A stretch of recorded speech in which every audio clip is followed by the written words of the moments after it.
음식을 바닥에 앉아 먹는 건 아시아에선 흔한 일이었습니다.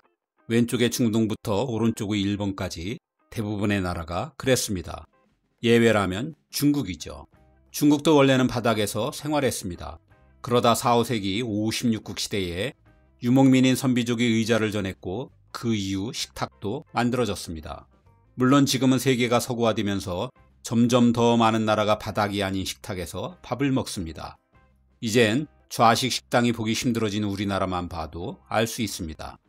하지만 여전히 이 전통을 굳건히 지키고 있는 곳이 있습니다. 중동의 이슬람 국가들입니다. 이들에겐 이의 지역과는 다른 더 특별한 이유가 있습니다. 그 이유와 함께 유목문화의 일단도 들여다봅니다. 보통 유럽은 입식문화, 아시아는 좌식문화라고 합니다. 쉽게 말하면 의자의 사용 유무죠. 이런 차이엔 수십 가지의 이유가 있습니다.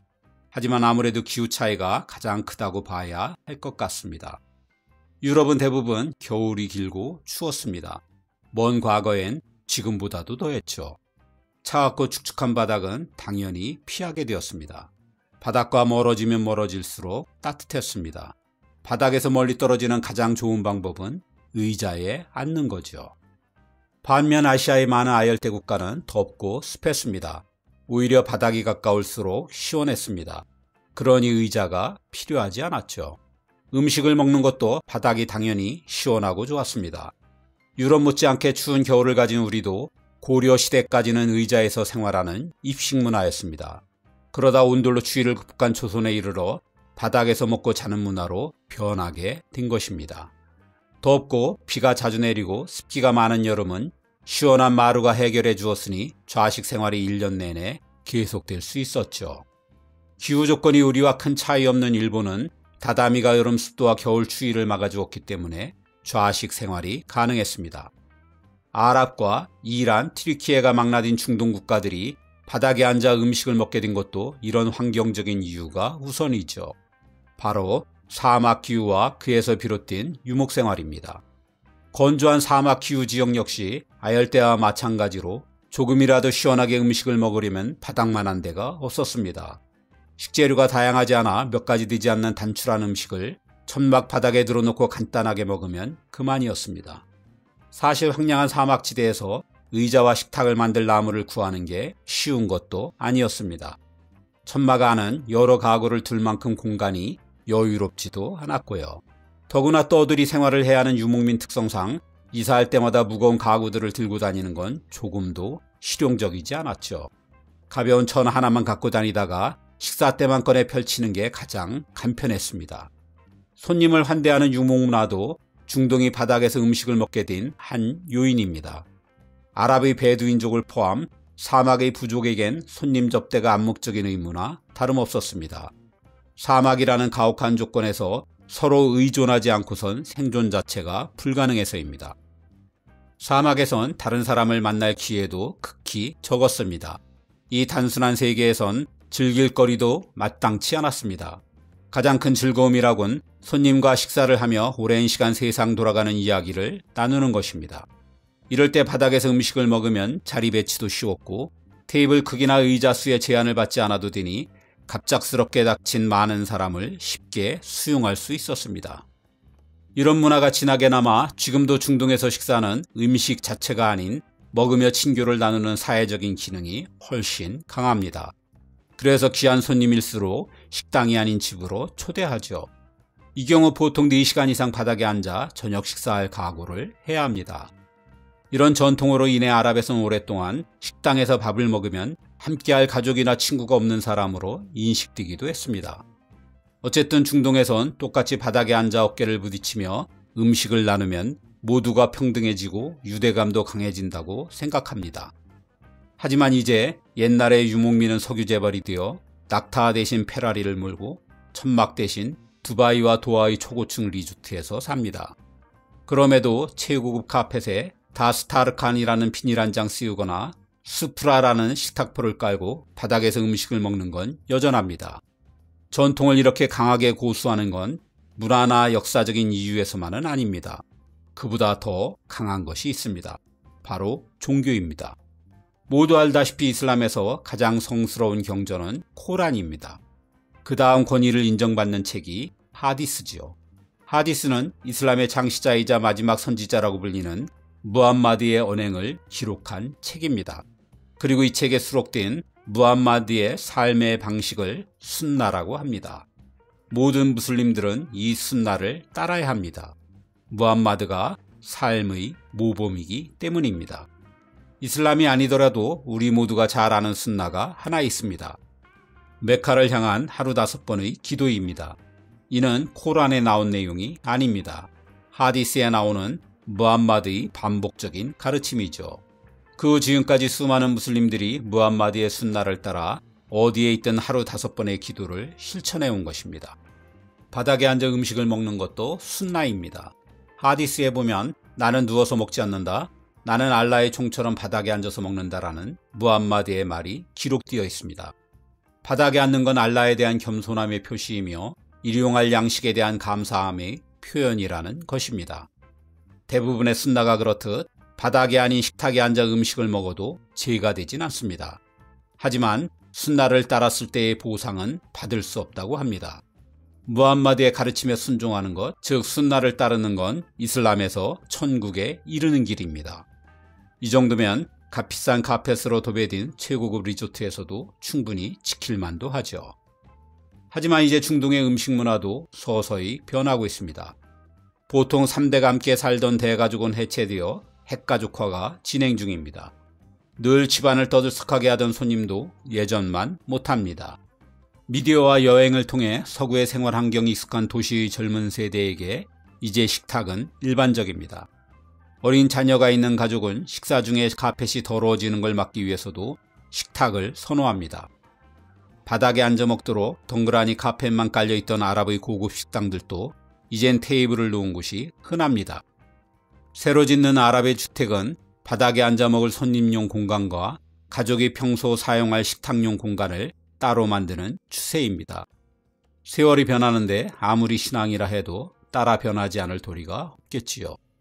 기왕 하는 김에 중동의 음식 문화에 대한 몇 가지 TMI를 소개하는 것으로 마무리합니다. 바닥 식사가 관행이라고 해도 바닥에 직접 닿도록 놓아선 안 되는 음식들이 있습니다. 이슬람 문화에서 가장 신성한 음식으로 여겨지는 빵이 대표적입니다. 빵은 반드시 별도의 바구니나 접시에 정성스럽게 담아 가장 연장자 근처에 놓아야 합니다. 빵을 먹다가 실수로 떨어뜨리는 것도 큰 실례이니 조심스럽게 다루어야 합니다. 꿀, 우유, 대추, 야자도 바닥에 놓아선 안 됩니다. 코란에 언급된 음식은 다른 음식보다 귀하게 대우해야 합니다. 음식을 올려놓은 깔개는 매우 신성한 공간입니다. 실수라도 밟으면 아주 무례한 행위로 여겨질 수 있습니다. 발바닥을 보이는 것 자체가 실례이기 때문에 음식을 먹는 내내 무릎을 꿇거나 가부좌 자세를 유지해야 합니다. 식사는 그 자리에 가장 연장자가 먼저 먹어야 비로소 시작됩니다. 집주인이 처음에 음식을 권하면 한 번 거절하고 두 번째 권할 때 받아들이는 것이 일반적인 예절입니다. 익히 알려진 대로 이슬람에서 음식을 먹는 손은 오른손 뿐입니다. 접시나 음식을 주고받을 때도 오른손만을 써야 합니다. 코란에는 오른손이 더 존귀하다고 되어 있습니다. 음식이 싱겁더라도 소금을 치면 안 됩니다. 이는 음식 만든 사람에 대한 모욕입니다. 하디스에 의하면 위의 3분의 1은 음식을 위해, 3분의 1은 마실 것을 위해, 나머지 3분의 1은 숨쉬기를 위해 존재한다고 합니다. 과식하지 말라는 뜻입니다. 접시를 깨끗이 비우면 더 먹으라고 끊임없이 권해오기 때문에 배부르면 음식을 조금 남기는 게 좋습니다. 양고기가 나왔을 때 귀는 안 먹는 게 좋겠습니다. 보통은 말 잘 듣는 사람이 되라는 뜻으로 아이들에게 주기 때문입니다. 혀도 마찬가지로 피하는 게 좋겠습니다. 말 잘하라는 의미가 담겨 있어 먹을 사람이 이미 정해져 있을지 몰라서입니다.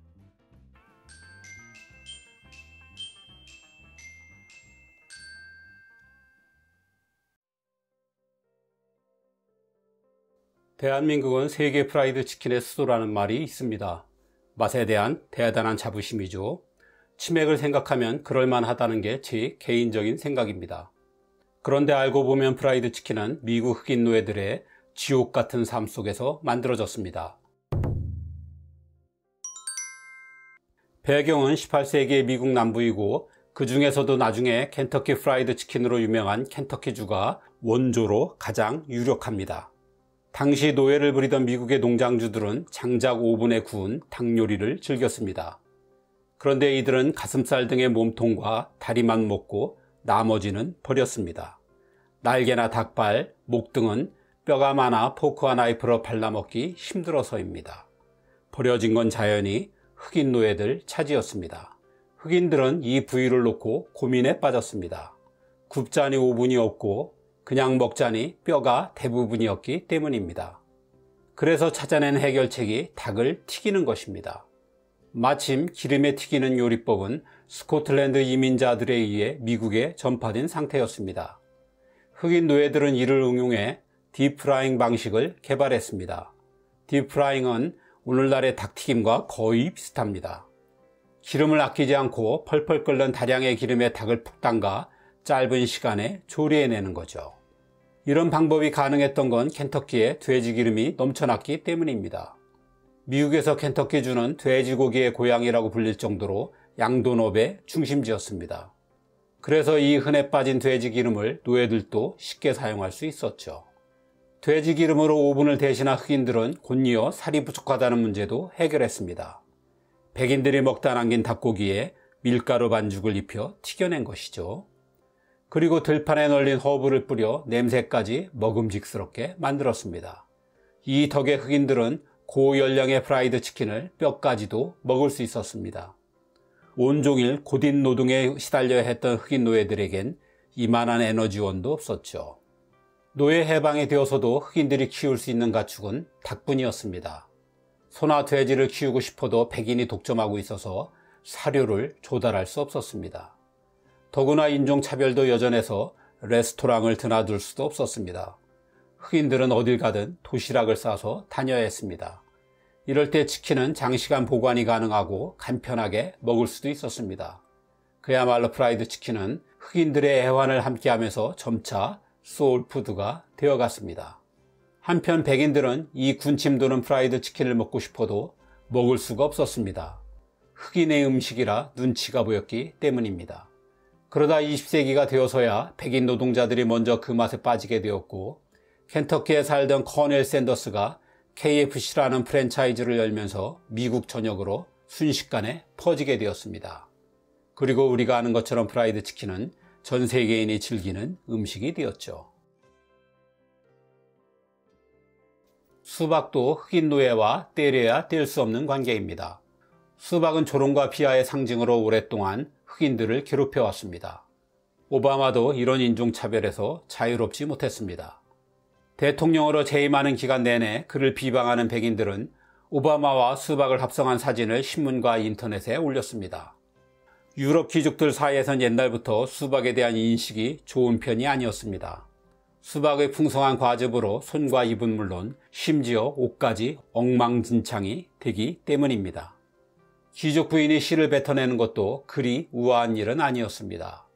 그래서 수박을 즐기는 아랍인들과 이탈리아인들은 늘 놀림감이 되면서 수박은 가난한 자들의 음식으로 인식이 굳어져 갔습니다. 미국에서 수박은 흑인들을 실은 노예 무역선과 함께 들어왔습니다. 값싼 수박을 먹이며 배로 실어온 것이죠. 흑인 노예들은 자신이 일하던 농장 안쪽에 수박을 심었습니다. 백인 농장주들은 은혜를 베풀듯 이를 허용했습니다. 노예선에서처럼 식량비를 줄일 수 있었기 때문이죠. 그러던 수박은 19세기 후반 노예제가 폐지되면서 갑자기 흑인을 멸시하는 상징이 되었습니다. 해방된 흑인들은 생계를 위해 수박을 재배하고 이를 시장에 내다 팔았습니다. 그 중에는 제법 장사에 성공한 흑인들도 나왔습니다. 이때부터 백인들은 흑인을 경계하기 시작했습니다. 경제적 자립을 이루게 한 수박은 흑인들에겐 자유의 상징이 되었습니다.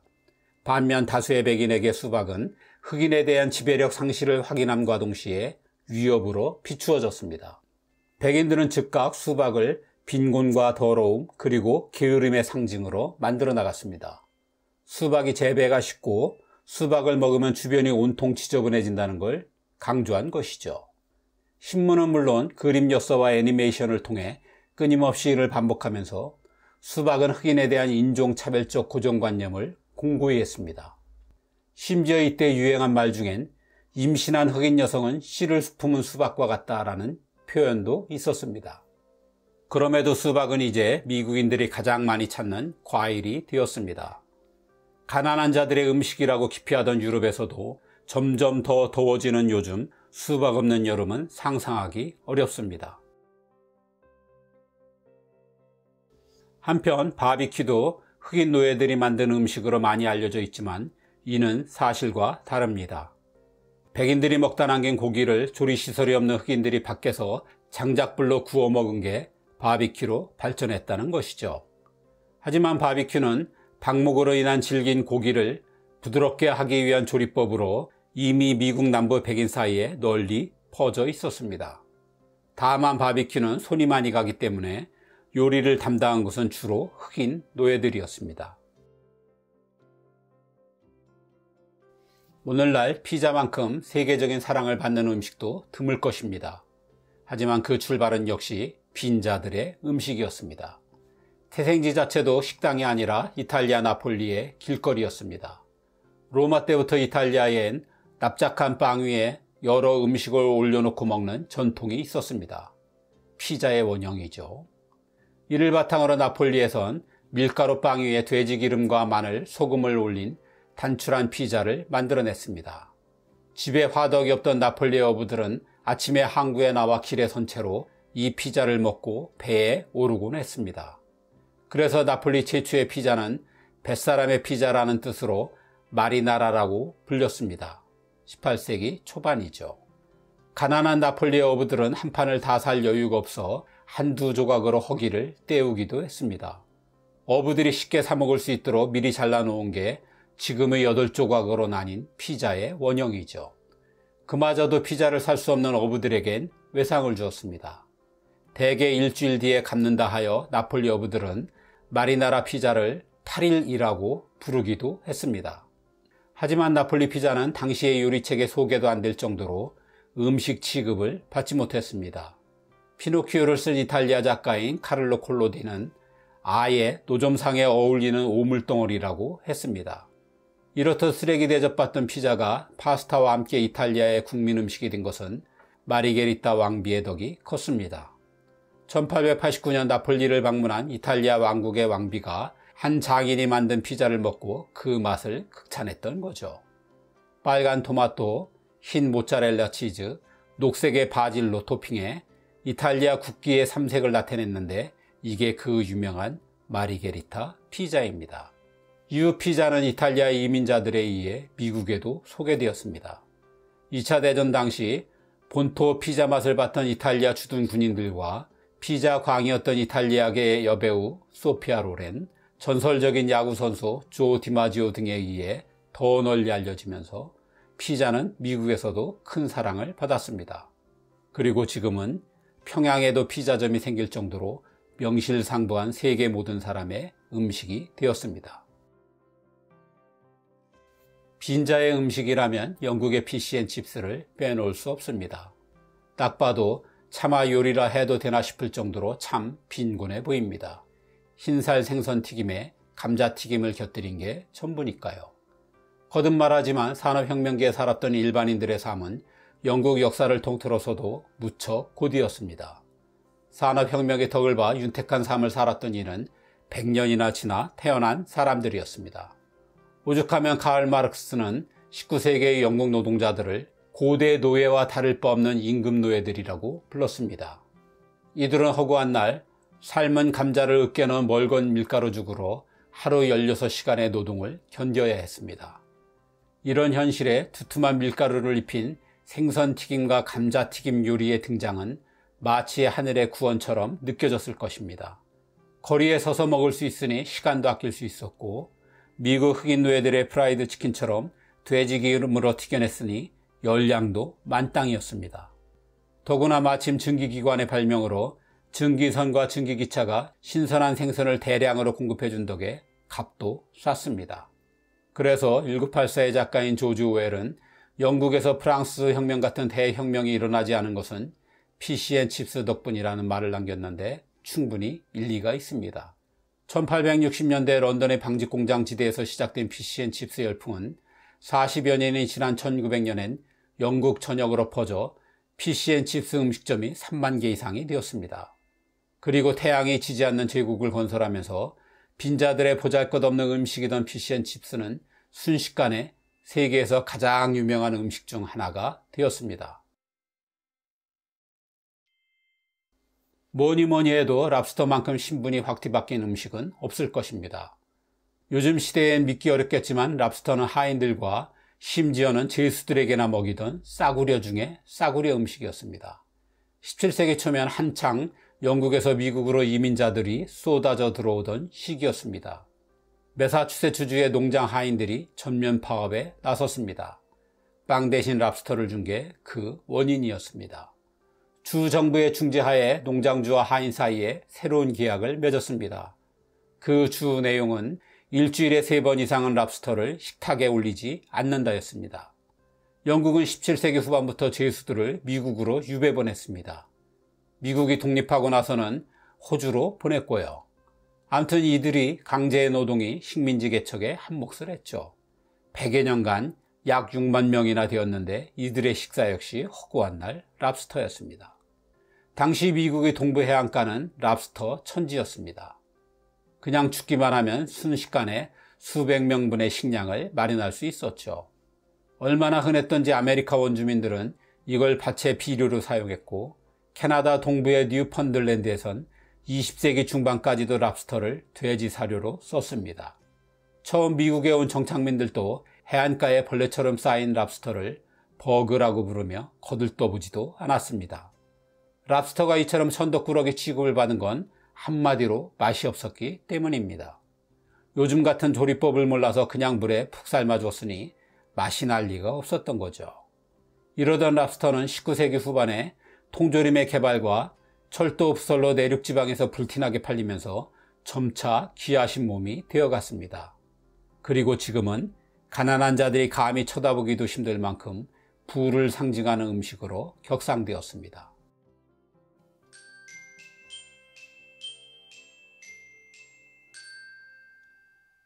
중국을 나타내는 말 중에 지대의 물박이 있습니다. 땅은 넓고 산물은 많다는 뜻이지요. 그 중엔 온갖 식재료도 있습니다. 이를 바탕으로 중국은 수천 년간 정말 다양한 요리를 발전시켜 왔습니다.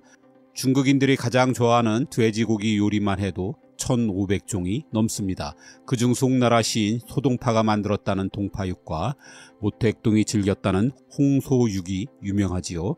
그럼 중국 요리는 총 몇 가지나 될까요? 그건 아무도 모릅니다.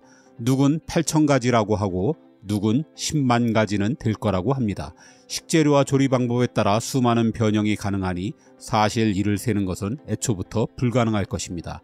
다만 하늘에선 비행기를 빼고 땅에선 식탁을 빼고 바다에선 배와 잠수함만 빼곤 다 먹는다고 스스로 말하는 데서 그 무궁무진함을 짐작할 뿐입니다. 사실 중국인들은 지금은 아니지만 먼 과거엔 생선회도 먹었습니다. 논어를 보면 공자가 가늘게 뜬 생선회를 즐겼다는 기록이 있습니다. 중국 문헌에서 회에 관한 언급은 10에서 13세기 송나라 때까지 계속 이어집니다.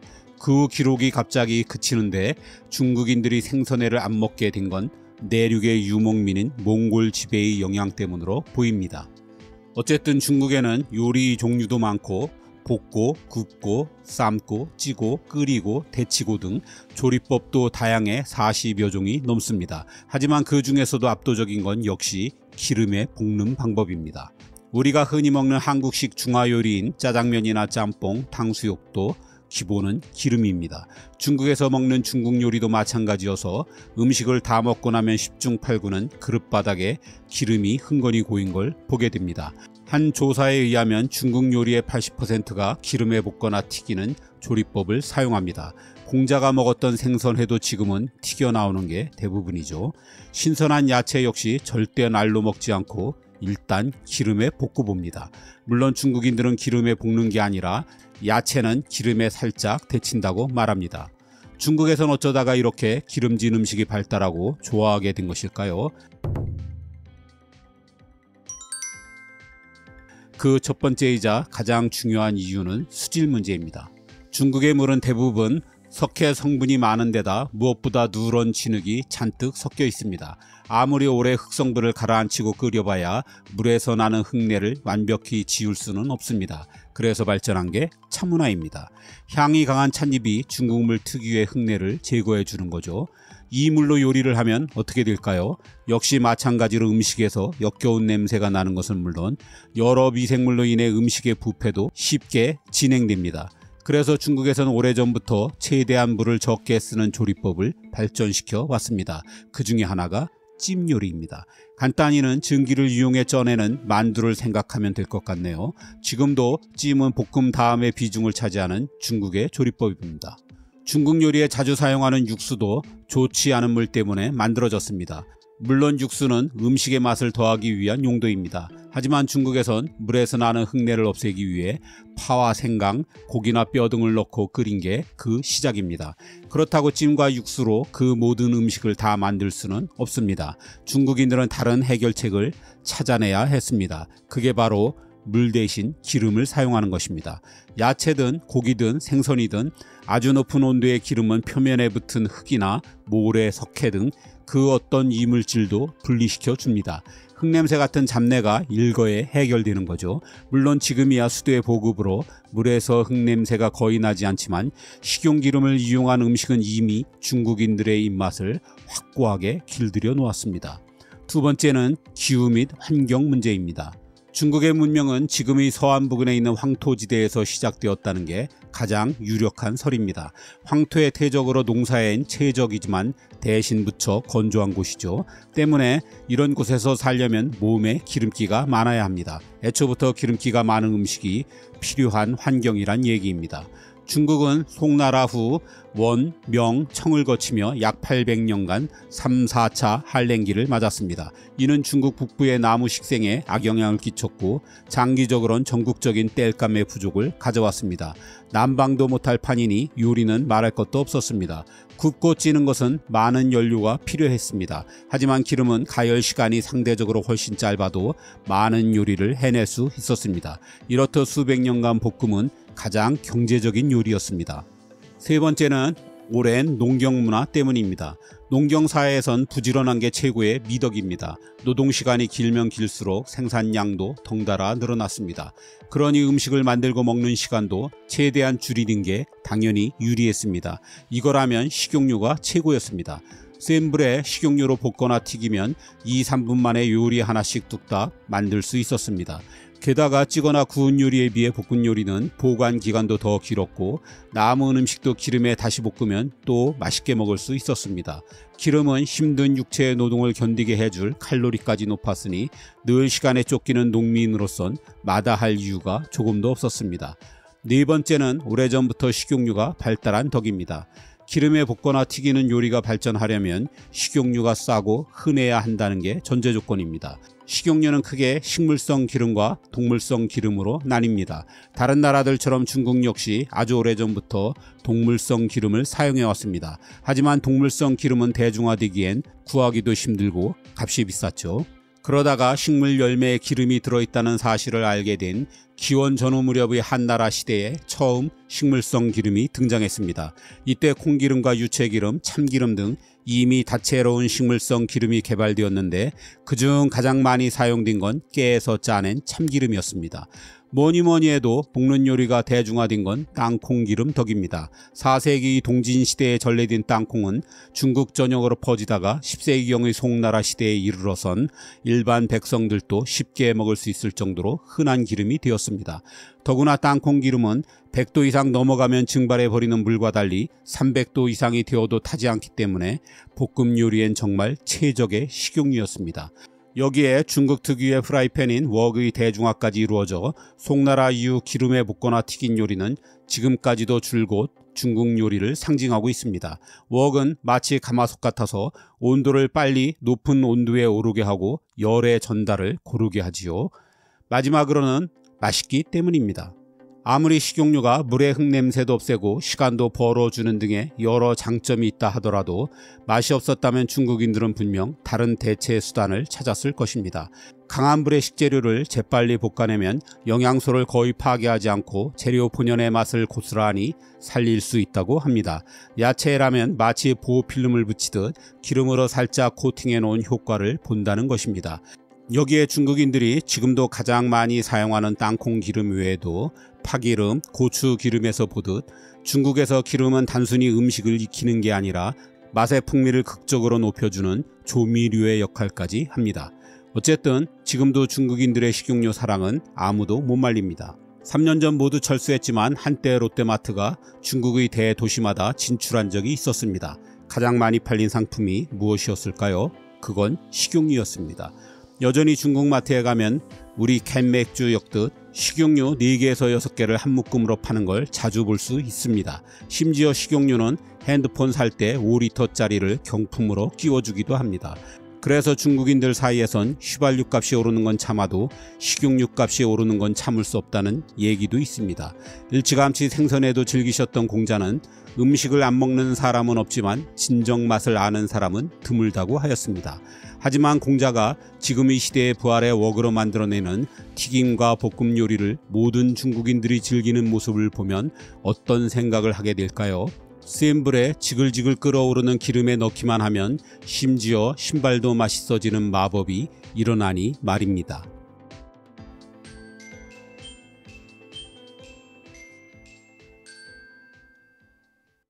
대영 제국이 왜 만들어졌는지 혹시 아시나요? 그건 영국보다 맛있는 음식과 식재료를 찾다가 만들어진 결과입니다. 물론 농담입니다. 제가 한 말은 아니고 미국의 작가 마거릿 홀시가 남긴 유머입니다. 외지인만 이런 얘기를 한 게 아닙니다. 윈스턴 처칠은 영국은 전 세계에 여러 가지 먹을거리를 공급하고 있습니다. 조리하지 않고 말이죠. 라고 말한 바 있습니다. 영국 저명 인사들의 자국 요리에 대한 자학적인 유머는 넘칠 정도로 많습니다.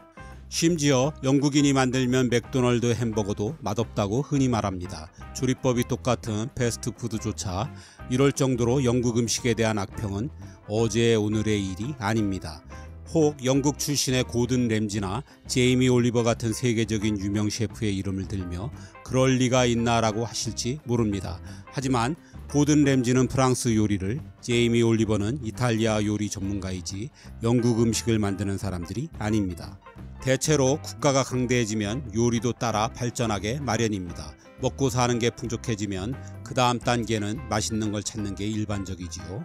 이탈리아가 그렇고 프랑스가 그렇고 중국이 그렇습니다. 물론 여기엔 터키도 있지요. 하지만 영국만큼은 이와는 전혀 무관한 길을 걸었으니 어떤 특별한 사정이 있었던 걸까요? 사실 음식 문화가 발전하려면 다양한 식재료가 필수입니다. 그런데 영국은 연중 비가 내려 일조량이 적은 데다 기온도 낮아 농작물 재배가 쉽지 않은 환경을 가진 나라죠. 채소도 기껏해야 10가지 이내이고 미래 품종도 좋지 않아 빵도 맛이 없습니다. 여기에 같은 섬나라인 일본과 달리 생선도 별로 좋아하지 않습니다. 고등어, 청어, 연어, 도미, 가자미 정도가 먹는 생선의 전부죠. 그 비싼 랍스터조차 한땐 제수들의 식량으로 나섰을 뿐 바다에서 나는 건 대부분 찬밥 신세였습니다. 북해가 워낙 거칠어 옛날 선박 건조 기술로는 어업이 쉽지 않은 것도 분명 영향을 끼쳤을 것입니다. 다만 기후상 목초지가 풍성하고 평지가 많아 목축은 일찌감치 발전했습니다. 영국에선 이 점이 음식의 다양성을 해쳤다고 보고 있습니다.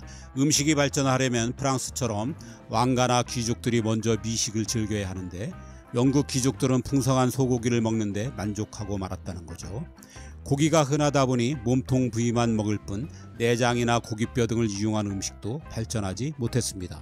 바로 옆에 넘쳐나는 해산물을 놔두고 오직 고기만 구워 먹는다고 하여 영국인들은 오래전부터 경멸조인 비프 히터라고 불려왔습니다. 영국 음식을 조롱한 사람 중엔 바람둥이의 대명사인 카사노바도 있는데 어떻게 이런 음식을 먹을 수 있는 건지 영국 사람들 참 대단하다는 말을 남기기도 했습니다. 19세기의 빅토리아 시대 때까지만 해도 영국에서 아이들에게 먹이는 음식은 거의 아동학대 수준이었습니다. 당시 자녀 교육의 교과서나 다름없었던 어머니들이 읽어야 할 자녀 양육 지침서를 보면 아이들에겐 말라 비틀어진 빵과 감자를 주는 걸로 충분하다고 했습니다. 감리교를 창시한 존 웨슬리는 아이들은 악한 존재라 그 본성을 죽이기 위해 좋은 음식을 주면 안 된다고 가르쳤습니다. 이렇듯 어렸을 적에 좋은 음식을 먹어본 적이 없으니 어른이 되어서도 맛에 무감각한 것은 당연하다 할 것입니다. 이런 환경적 조건과 사회적 풍조를 배경으로 영국 음식이 맛없게 된 결정적인 두 가지 원인은 청교도 혁명과 산업혁명입니다. 17세기 중후반 영국에선 올리버 크로멜이 부패한 가톨릭을 몰아내고 청교도 혁명을 일으킨 후 정권을 잡았죠. 청교도 정신은 한마디로 금욕주의였습니다. 극장도 술집도 서커스도 정신을 좀먹는 향락이라 하여 모두 폐쇄했습니다. 여기엔 음식도 포함되었습니다. 맛을 탐한다는 것은 곧 제약이었습니다. 요리사는 범죄자 취급을 받았습니다. 오늘날 이슬람 원리주의를 연상시키는 이 기독교 근본주의로 영국에서 음식 문화는 그야말로 암흑기를 맞았습니다. 영국뿐 아니라 음식이 맛없기로 손꼽히는 나라들인 독일, 네덜란드, 핀란드 등은 모두 종교혁명 후 개신교 국가라는 공통점을 갖고 있습니다. 이어 18세기의 산업혁명이 영국의 요리에 결정타를 날렸습니다. 영국에선 17세기 마지막 흑사병이 돌면서 많은 사람들이 죽었습니다. 농사를 지을 인력이 태부족이 되면서 농부의 몸값이 천정부지로 뛰었죠. 엄청난 토지를 갖고 있던 전통 귀족들은 당연히 큰 경제적인 타격을 받았고요. 이에 대토지 소유주들은 농사를 포기하고 대신 양을 키우게 되었습니다. 마침 직조기계가 발명돼 양모 산업이 급성장하던 시기였습니다. 양이 도망가지 못하도록 넓은 토지 곳곳에 담을 들렀다 하여 인클로저 운동이라고 불렸죠. 어쨌든 졸지에 농사 지을 땅을 잃은 농부들은 대거 도시로 몰려들었습니다. 이들이 저임금 근로자가 되면서 산업혁명이 성공해 한몫을 하게 되죠. 하지만 이들의 생활은 비참했습니다. 하루 15시간의 노동은 보통이었습니다. 집에서 요리를 해먹을 시간이 없었죠. 비좁은 공동주택에서 바글바글 모여 살았기 때문에 대부분의 집엔 아예 부엌조차 없었습니다. 서로 있더라도 노동자 임금으로는 땔감을 살 엄두도 낼 수 없었습니다. 이 당시 법도 가혹해서 거리나 공원에서 나무를 베면 교수형이었습니다. 이 바람에 그나마 얼마 남지 않았던 영국 전통 요리나 가정식이 자취를 감추게 되고 쉽고 빠르게 먹을 수 있는 음식만 남게 된 것입니다. 부유한 상류층들마저 맛없는 자국 요리 대신 프랑스와 이탈리아 요리를 주로 먹으면서 영국 전역에 영국 요리가 설 곳이 없게 된 것이죠. 그럼 산업혁명기의 도시 노동자들은 무엇을 먹고 살아남았을까요? 그건 바로 영국을 대표하는 음식인 피시앤칩스입니다. 두툼한 밀가루 반죽을 입힌 생선튀김과 감자튀김으로 이루어진 이 간단한 요리는 거리에서 아주 쉽게 살 수 있었고 서서 먹을 수도 있어서 노동자들의 시간을 아껴주었습니다. 게다가 칼로리까지 높아 오랫동안 배를 든든하게 해주었으니 노동자들의 음식으론 이만한 게 없었습니다. 세계 각국의 요리가 어떻게 발명되었는지를 재미있게 풀어쓴 엘버트 잭에 져서 미식가의 어원 사전에 의하면 생선튀김은 유대인 이주민에 의해 런던에 맨 처음 소개되었고 감자튀김은 직물 공업 도시가 많았던 영국 북서부의 랭커셔 주에서 먹기 시작했다고 합니다. 그리고 마침내 19세기 중반 남에서 올라가던 생선튀김과 북에서 내려오던 감자튀김이 만나 피시앤칩스가 탄생하게 된 것이죠. 감자튀김이 어떤 경로로 영국에 들어왔는지는 확실치 않지만 이 프렌치 프라이를 칩스라고 부른 건 영국 작가 찰스 디킨스의 소설 올리버 트위스트입니다. 19세기 후반에 저인망 어선이 발명되면서 이전보다 훨씬 더 많은 생선을 잡을 수 있게 되었고 철도의 발달로 도시로의 공급이 원활해지면서 피시앤칩스는 누구나 싸게 즐길 수 있는 국민 음식이 되었죠. 미식가의 어원 사전에 의하면 피시앤칩스가 영국에 더욱 빨리 퍼지게 된 것은 종교도 한몫했습니다. 영국에선 16세기 중반까지만 해도 금요일에 고기를 먹으면 사형을 당할 수도 있었습니다. 예수가 십자가에 못 박힌 날이 금요일이라는 믿음이 있어서 이날은 고기를 삼가며 속죄하는 날이었죠. 그래서 금요일은 고기 대신 생선을 먹는 풍습이 꽤 오래전부터 있었습니다. 그런데 피시앤칩스가 생긴 후 금요일마다 이를 사기 위해 긴 줄을 서게 되면서 전국적으로 유명해지게 되었다는 것입니다. 어쨌든 지금도 이 풍습이 남아 영국에선 금요일에 판매되는 모든 포장 음식의 20%가 피쉬앤칩스입니다. 동물농장과 1984년으로 유명한 영국의 작가 조지 오웰은 피쉬앤칩스가 영국에서의 혁명을 막았다고 말했습니다. 종교적인 억압에서도 산업혁명기의 혹독한 삶에서도 1, 2차 세계대전의 참화 속에서도 영국인을 견디게 해준 게 바로 피쉬앤칩스가 준 포만감 덕이라고 생각하기 때문입니다. 그야말로 피쉬앤칩스는 영국인들이 어려움에 처할 때마다 늘 곁에 있어준 고마운 음식이었죠. 박지성과 함께 뛰었던 영국의 축구 스타 웨인 루니와 영화 타이타닉의 여주인공인 케이트 윈슬렛의 결혼식 피로연에 피쉬앤칩스가 등장해 화제를 모은 적이 있습니다. 이 엄청나게 돈 많은 스타들의 피로연에 싸구려 음식인 피쉬앤칩스가 차려졌다는 건 그만큼 지금까지도 이어지고 있는 국민 음식으로서의 지위를 상징하는 것처럼 보입니다. 그럼 영국에 가면 피쉬앤칩스 같은 단순한 음식만 있는 거 아니야? 라고 하실지 모르겠지만 당연히 그렇지 않습니다. 영국 음식은 맛없지만 영국의 맛집은 무지하게 많습니다. 영국은 해가 지지 않는 제국을 건설하면서 세계 각국의 맛있는 요리를 마치 자국의 음식의 보복이라도 하듯 다양하게 들여왔습니다. 그래서 영국엔 영국 전통 음식점은 찾기 힘들어도 태국, 인도, 중국, 베트남, 프랑스, 이탈리아의 유명 음식점들은 지천에 널려 있습니다. 이러다 보니 영국 요리는 거의 도태되고 말았습니다. 한꺼번에 쏟아져 들어온 맛있고 저렴한 외국 요리가 외식 산업을 점령하면서 영국 요리를 하는 전문 요리사들도 거의 대부분 설 자리를 잃었습니다. 이게 영국 음식이 맛없게 된 마지막 이유입니다.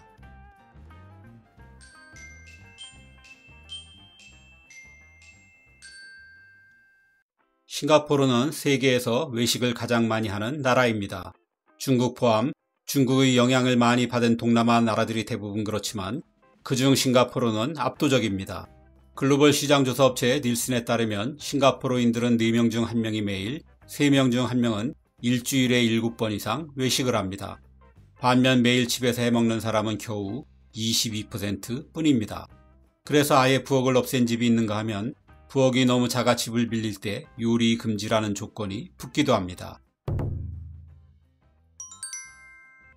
하루 3끼 중 싱가포르 사람들이 집 밖에서 사먹는 식사는 저녁이 72%나 되고 점심은 66%, 아침도 꽤 많아 15%입니다.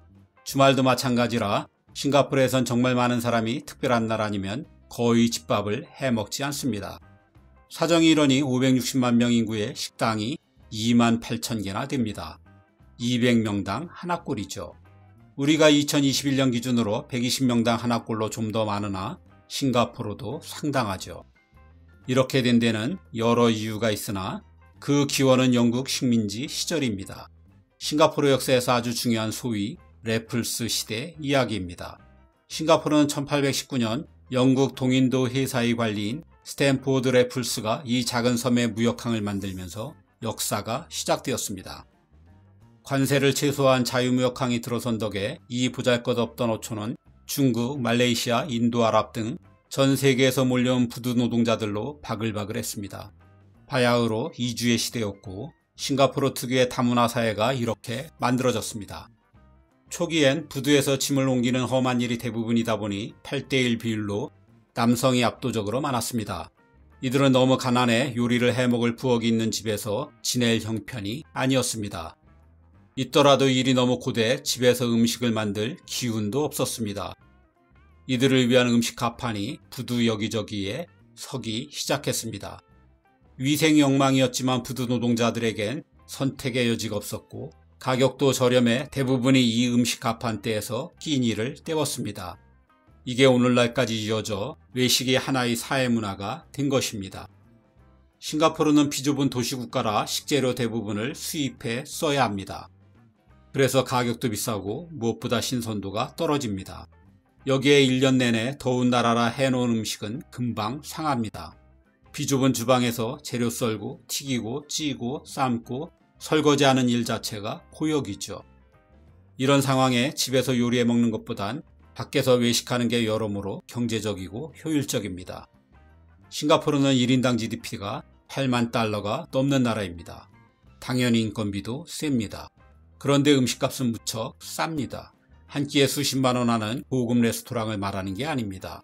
싱가포르인들이 즐겨 찾는 로컬 식당인 호커가 그렇다는 것입니다. 이곳에 가면 4, 5천 원에 맛있는 한 끼 식사를 할 수 있습니다. 2천 원짜리를 찾는 것도 어렵지 않습니다. 호커는 유네스코가 선정한 무형문화유산으로 싱가포르 문화의 아이콘이자 정체성입니다.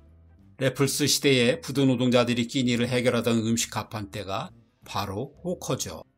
아무데나 무질서하게 들어서 있던 이 노점상을 한자리에 모아놓은 게 지금의 호커인데 야외 푸드코트인 셈입니다. 싱가포르인들은 70~80%가 HDB라는 아파트 단지에 삽니다. 일종의 장기 임대 아파트인데 이런 단지마다 호커센터가 들어서 있습니다.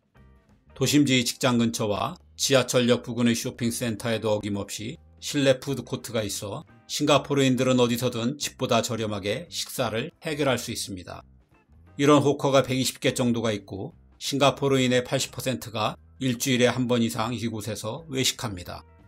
국민 대부분이 호커에서 식사를 하게 되자 싱가포르 정부는 이곳 식당들의 환급과 인센티브 등 각종 세금 혜택을 주고 있습니다. 가게 인테리어를 다시 하면 세금 공제도 받을 수 있죠. 만만치 않은 수준의 물가를 가진 싱가포르에서 호커의 음식값이 싸게 유지되는 이유가 바로 이거죠. 더불어 가게마다 A, B, C, D 등급을 매겨 위생 상태도 나름 일정 수준 이상으로 유지되게 하고 있습니다. 싱가포르의 외식이 발달한 또 다른 이유로 먹어봐야 할 음식이 너무 많다는 점도 꼽히고 있습니다. 싱가포르엔 미슐랭 식당부터 호커까지 중국, 말레이시아, 아랍, 태국, 일본, 한국 등 세계 모든 나라의 음식이 있습니다. 19세기 식민지 한국 시절에 몰려든 세계 각지의 사람들이 자신의 음식도 가져온 덕이죠.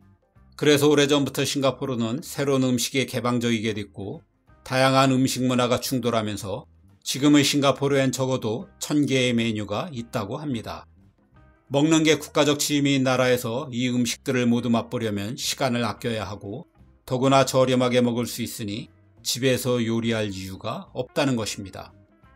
모든 나라가 마찬가지지만 여성들의 달라진 사회 역할도 외식이 늘어난 큰 요인입니다. 다만 싱가포르는 워낙 급격히 부유해졌기 때문에 이런 현상이 더 크게 일어난 거죠. 30년 전에 어머니가 가족의 식사에 많은 시간을 썼다면 지금의 싱가포르 어머니들은 자신의 경력 관리와 아이들의 교육에 더 많은 신경을 쓰는 건 분명합니다. 더구나 출산율이 떨어지고 함께 살던 세대들이 잘게 쪼개지면서 가정에서 요리는 점점 더 가치가 낮은 일로 취급받게 되었습니다. 그래서 지금 싱가포르에서 요리는 전업주부나 필리핀 가정부들이 맡는 일 정도가 되고 말았죠. 하지만 싱가포르에선 앞의 이유에 동의하지 않는 사람도 꽤 있습니다. 그보단 일상이 너무 바쁘고 힘들어 집에서 밥을 할 수 없다는 게 진짜 이유라고 말합니다. 우리도 그렇지만 싱가포르 역시 근무 시간이 길기로 유명합니다. 일주일 평균 근로시간이 정규직의 경우 48시간이 넘고 5명 중 1명은 하루 11시간 이상 일하며 밀린 업무를 집에 가지고 와서 처리하는 사람도 꽤 있다는 게 싱가포르의 실상입니다. 이렇게 업무에 시달리느라 싱가포르는 잠자는 시간이 하루 평균 6.8시간밖에 안 되는 수면 부족 국가이기도 합니다. 이런 사정으로 시간이 많이 드는 집밥은 엄두도 낼 수 없고 호커에서 사 먹거나 다바오라는 포장 음식을 이용할 수밖에 없다는 게 젊은 세대의 불만인 것이죠. 국민 대부분이 잦은 외식을 통해 돈도 줄이고 시간도 아낄 수 있지만 그 못지않은 걱정거리도 꽤 있습니다. 일반적으로 어떤 사회든 가족은 함께 먹는 음식과 그 시간을 통해 유대감을 느끼고 사랑을 확인해 왔습니다. 하지만 싱가포르에선 자기 생활에 맞춰 가족 간에도 따로 먹는 비율이 계속 높아지고 있습니다. 가족 해체를 우려하는 목소리도 따라서 점차 더 커지고 있죠. 국민 건강도 문제입니다. 비만이 자꾸 늘고 있고 10명 중 3명은 40세 전에 당뇨병에 걸릴 정도로 당뇨 환자가 급증하고 있습니다. 싱가포르 정부는 호커라는 오랜 유산도 사라질 위기라고 크게 우려하고 있습니다. 부모 세대가 요리하지 않으니 이를 물려받지 못한 다음 세대에선 누가 음식점을 차려 요리하겠느냐는 것입니다. 이런 걱정까지 공공연히 해야 할 정도로 싱가포르에선 외식이 일상이라는 얘기겠지요. 사실 호커는 국민소득 8만 달러 국가의 국민이 즐기는 음식점이라기엔 위생도 좀 떨어지고 음식의 질도 아쉬운 수준입니다. 그 높은 국민소득에도 생활은 빡빡하다는 방증이나 다름없죠. 아울러 싱가포르의 오랜 숙제인 소득 불평등과 빈부격차가 단적으로 드러나는 상징이기도 합니다. 그래서 호커를 보면 국민소득이 무슨 의미가 있는 건가 싶기도 하고 어디서든 일반 서민들의 삶은 참 쉽지 않다는 생각이 들기도 합니다.